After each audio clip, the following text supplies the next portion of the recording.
Cara pembelian kosmetik secara online. Yang pertama, jangan mudah tergoda iklan.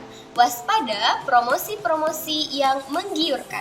Yang kedua, pilih penjual di e-commerce terpercaya. Contohnya, penjual yang sudah terverifikasi, memiliki izin, dan memiliki reputasi yang baik.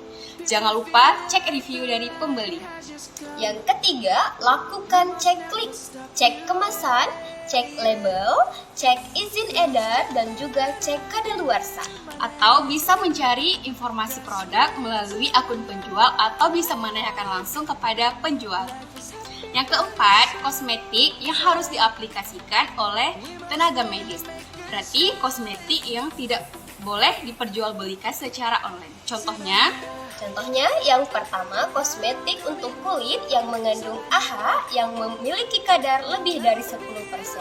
Kemudian, kosmetik pemutih gigi dengan kandungan hidrogen peroksida dengan kadar lebih dari 6%.